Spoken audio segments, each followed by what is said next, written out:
Hey everybody, he's Jason, I'm Chucky, this is Bookends, and no, we are not at Red Rock. This is Sunset Station's new Racing Sports Book, ribbon cutting, grand opening today. It is just jaw-dropping, it is so beautiful. We're sitting adjacent to the really cool bar feature that it has right now in the sports book. We're elevated right now. We've got the big screens behind us, the wall boards. People are having fun. Jay, this is just spectacular. Well, I think you said it, jaw-dropping. I like to use just a mic drop. You do. The debate is over. Right. Talking about the best sports book in the Valley here, and with all due respect to our own property at Durango and the incredible accomplishment between the bar and the George and everything at Durango, this is absolutely unbelievable. 152 feet of Wait a video minute. How wall. much? 152 Wow. feet. 7 big screens that go across the front. 12 feet tall. Imagine So you're not going to have to ask, where is my favorite team playing? Because you're going to be able to see it through the entire casino. Whether it's a college football Saturday morning when you have all the games going on, an NFL Sunday morning with 8 or 9 games, a March Madness, Sunset Station is now the premier place to be able to watch your racing sports viewing events. We've actually sat out here a little bit, and I mean, every seat. I mean, if you're a football fan, you're on the 50. If you're a basketball fan, you're at mid-court. If you're a hockey fan, it's like being right behind the glass. And for the race guests now, it is like being at the finish line. You look at these carrolls, with each carroll, I mean, the most comfortable seating that you could have in the industry. Each have 2 TVs, all touchscreen. You're right there with all the big screens, a video wall, the kiosks. It is really like being at the finish line at some of the top tracks around the country. Yeah, and I think one of the things that goes kind of underrated is just lighting and audio, and the audio here is absolutely fantastic of being able to hear the games while you're in the book. The separation of the race sound from the sports sound, really, really good. And again, you're not walking into a cave or a dark sports book. You're walking into a very lighted... No more miner's helmet? It's absolutely unbelievable. We really hit on every aspect of the book, not to mention the book, but the lounge that's attached, the bar that's attached. This bar is absolutely fantastic.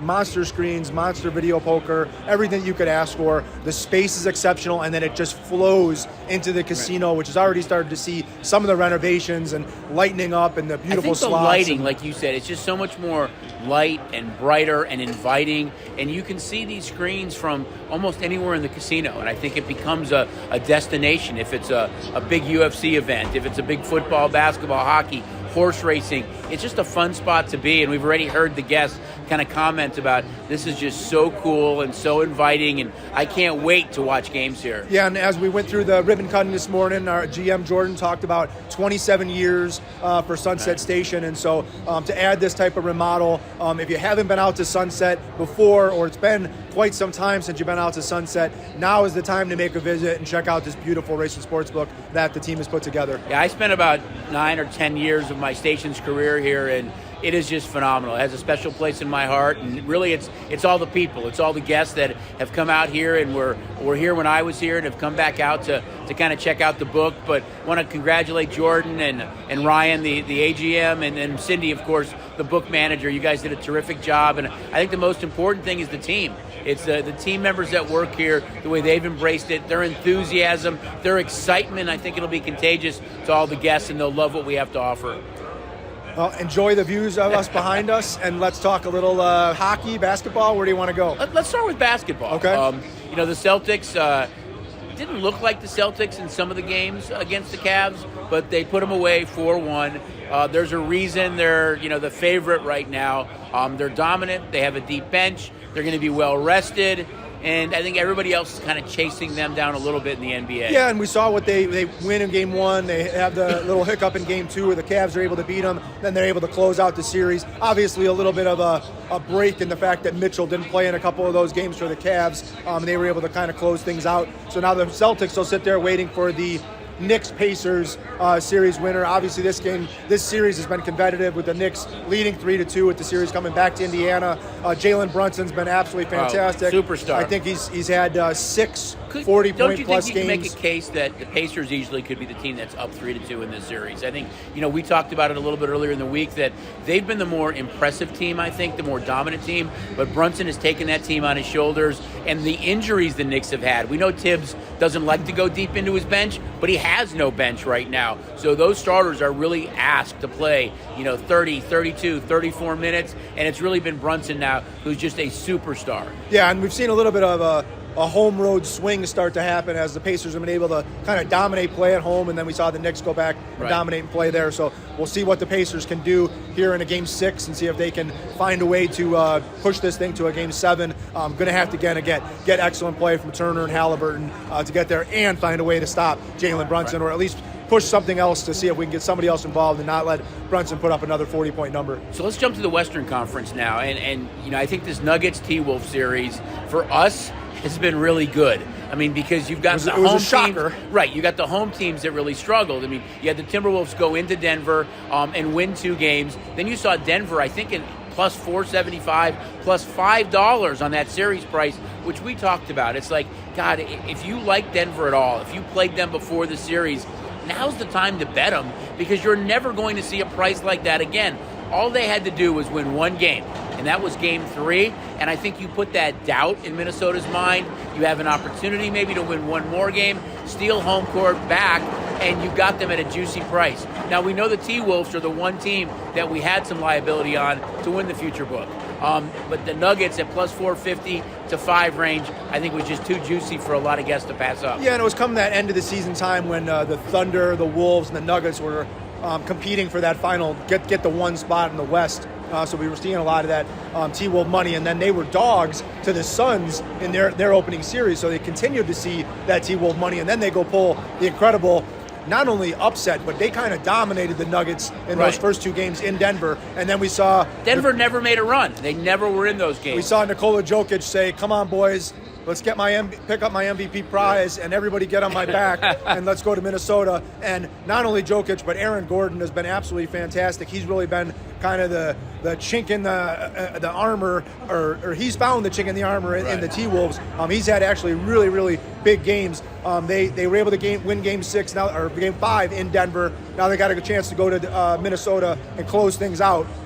We'll see if the Nuggets can finally kind of step here and stop the train. But 3 wins in a row for the Nuggets, and they really kind of feel like almost exactly what we saw in the Lakers series, where they have this figured out. Right. And it's just a matter of time before we get to the end of the game and they are able to make their run and close out the T-Wolves. The other series in the Western Conference, which really kind of surprised me a little bit, is that just watching the first couple of games, I really thought the Thunder were the better team, but they just seemed, for whatever reason, to be out of sorts. And Luka, although he's been banged up, he's really kind of carried this team right now, and it's an interesting series, but I think it's been good for us the way it's kind of bounced back and forth. Well, the key for the Mavericks is getting somebody other than Kyrie and Doncic to score. Right. If they can get Caldwell Pope, he was on fire with the 3-pointers, they can get Lively. If they can get other points from these guys, that puts them in a very good situation. And we obviously know what Shai Gilgeous-Alexander means to the Thunder. And those mid-range jumpers he's knocking down, but he's not getting a lot of help from the other guys, in particular from the 3-point line. They've continued to struggle on these roads. So they're now going to have to go and find a way to win at Dallas, because they lost a key game at home. So Dallas got a chance to close this series out at home. I expect a big effort from the Thunder. Obviously, the number 1 seed to get knocked off by the 5 here. Right. This would be a pretty big upset. Yeah, we love when these series go 7 games too, and they've been really entertaining so far. So check out all the props on the app as well. There's a lot of cool ways to bet these games. The in-play is so big now. I mean, we've talked about it for years that when it comes to the NBA, everybody makes a run. Although in some of these games we haven't seen that run, that's where the live aspect really comes in. Yeah, and one of the things I've noticed over the last couple of games is just the tendency on the unders. Right. You know, as these teams start to play games 5, game 6, game 7, they've kind of figured each other out and what they want to do, and so the paces seem to be slowing down, and the defense seems to be getting better and better and better. So maybe something to look for is attacking the unders, the NBA, as we hit these game 6 and game 7. I really see some of these series going to 7 games, and it's going to be, can the road team then step up and steal that game 7 to win the actual series? let's jump over to pucks now. And I mean, we know there's no VGK, and of course there's an impact. People ask all the time, what does that do to you guys? And I mean, it's a little bit with mixed emotions. I know we touched on last week. We would much prefer to see our Golden Knights still playing right now. We know that sometimes from the business side of it, we're in a position we're rooting against them, but I think it's still a win-win for us when they continue to play. But they're out right now, and let's start in the Eastern Conference. Our Rangers-Canes. Rangers had that opportunity to end it.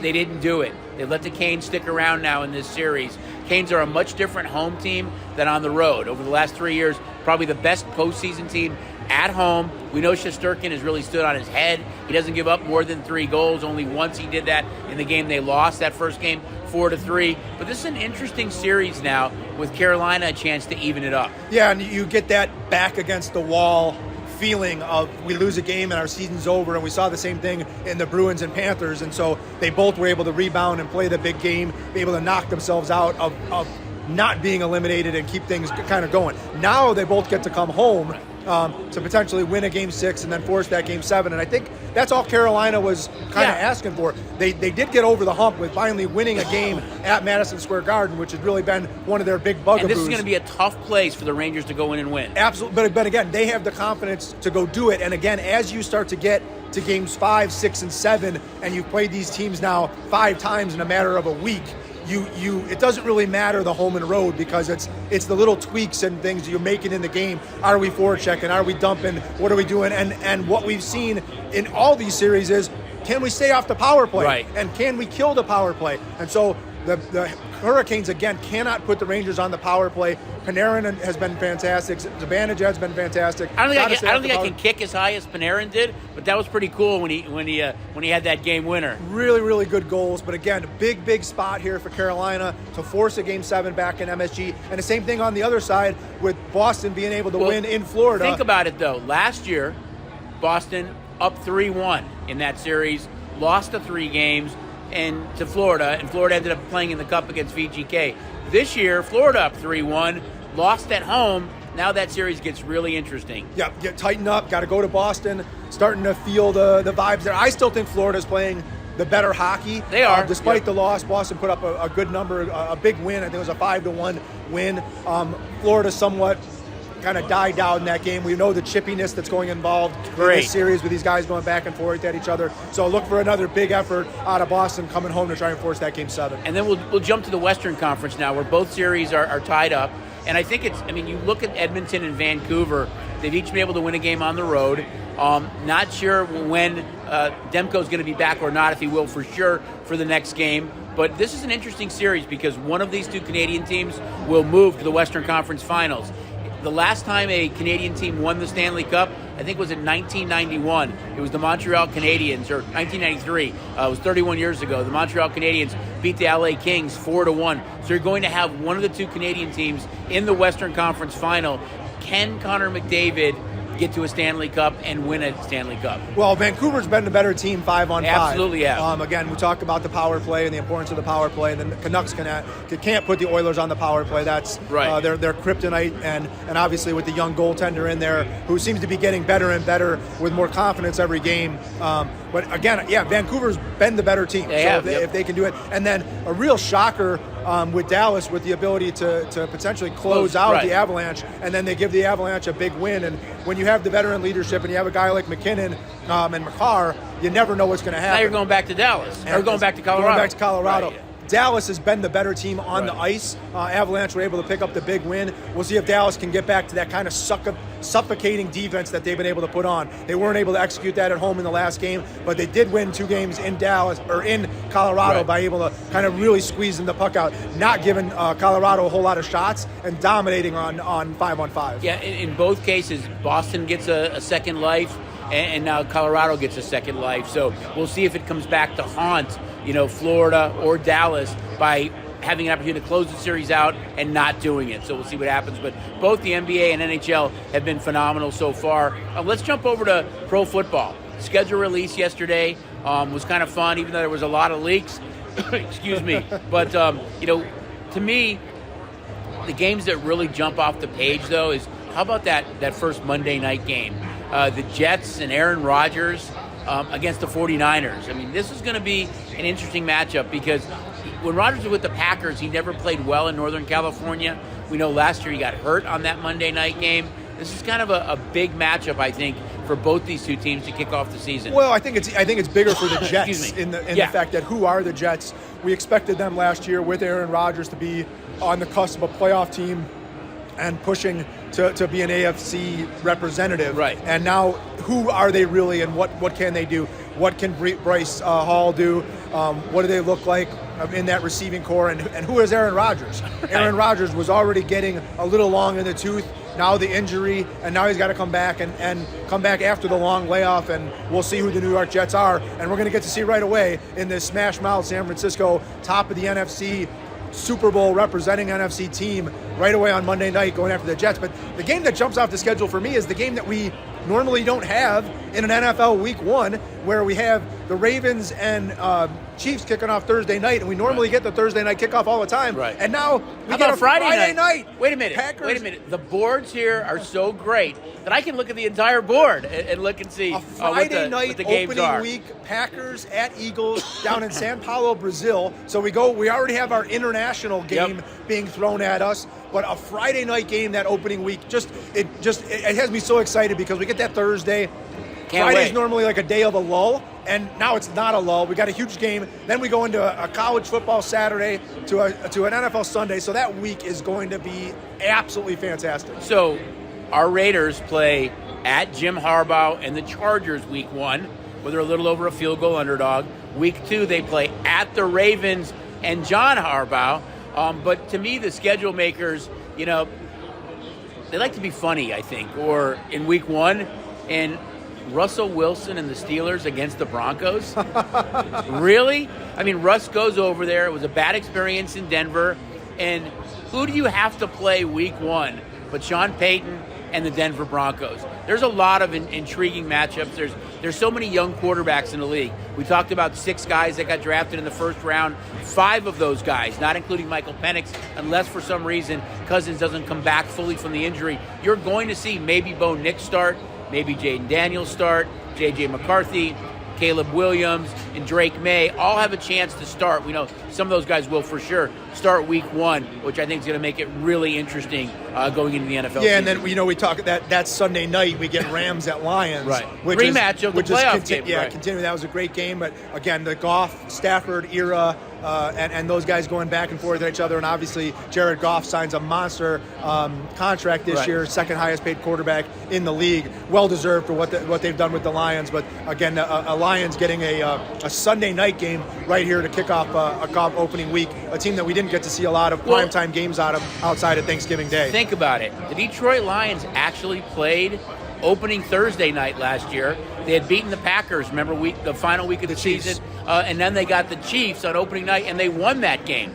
So this is back-to-back years that the Detroit Lions, are getting a primetime game to start the season. So I can't wait for football season. I mean, we're Bears fans, really optimistic with Caleb Williams and the moves they made there in the offseason. I think you can make a case that the NFC North might be the best division in football, although you do have 3 really young quarterbacks in Love, Williams, and McCarthy. Yeah, and one of the things I'm also this opening week of the season is to see how these new kickoff rules affect things in field position, and is it going to tweak totals? Are we going to see totals go up or down? Last year or a year before, we saw totals that were more commonly in the 45 to 47 range, and last year we saw a lot less scoring throughout the year, where we had games going back down into the 30s. Right. Most of our totals were in the 40 to 42 to 43 range. So it's going to be very interesting this year to see where these totals shake out, in particular, and how those kickoff rules change the totals. Yeah, that's a big rule change, so anxious to see how that works. But we also put up college football conferences, so you're starting to see a lot of football stuff. All of Week 1 is up. All the Raiders games will be up today as well, and some marquee games. So check out the menu, check out the app. All football stuff is starting to hit the app. You're going to see a lot more of the college football, over-under season wins college football, over-under season wins NFL pro football. You're going to start to see more and more props through the coming week. So really this kind of end of May, early June, look for a lot of football stuff to find its way to the app.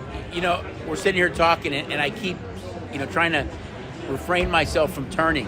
And it's because the screens are so dramatic. They're so bright. I mean, you really feel like you're at the game. And I can't stress enough, you have to come check it out because it is just beautiful. Yeah, and there's no better reason to make a trip up here than Saturday, May 18th for the Preakness. That's right. The second leg of the Triple Crown. We've got a $20,000 twin Q going on for the Preakness. You're going to get to watch the races on our massive screens here on the Preakness. And we have only 8 horses. Muth, the favorite, scratched out. Right. Most likely Mystic Dan, who was our Kentucky Derby winner, is now going to go off the favorite in the Preakness, which would be absolutely fantastic if he's able to pull that off. Right. And then we could have a horse going for a Triple Crown win in the Belmont 3 weeks from now. Not only that, I know we touched on it before the Derby, but now's the time, guys. If you don't have the STN Sports app, it's one wallet. So you're going to get the Preakness, you're going to get the Belmont, Breeders' Cup races, when Del Mar starts this summer, all Del Mar's races. So get the app right now, sign up for STN Sports, and it's both sides. You get race and sports, you can have a blast, and as Jay mentioned, there's so many different things going on in the sports world now. We've got UFC fights coming up, we've got big boxing matches coming up, and all the major sports, which is going to be a lot of fun. Mike Tyson versus Jake Paul is on the app, ability to bet. July. We're obviously we're in the PGA Tour began this morning, and the guys. And what are we going to do with the PGA Tour this year? The guys are shooting some low rounds coming out of the box here. But Saturday and Sunday after they make the cut, right. When golf starts on Saturday, we will have live betting, live offering just like the Masters, which you throughout guys the love. day, all day Saturday, live betting on the golf throughout the day. On Sunday, look up for head-to-head matchups. So again, look for that menu to expand on the golfing this weekend for the PGA Championship. Yep. So come on out. Really, we can talk about it all day, but it doesn't do it justice unless you guys come out and check out the book. The bar, the brightness, the seating, the screens. It is phenomenal, as Jay mentioned. The nicest sports book out here right now. So come on out, check it out. We're here at Sunset Station. We'll be here for most of the day, just kind of hanging out, you guys. And don't forget, get signed up for STN Sports. He's Jason, I'm Chucky, and we're not at Red Rock. We are Sunset Station's brand new, beautiful race and sports book. We'll see you guys next week on the Sports Betting Podcast, Bookends.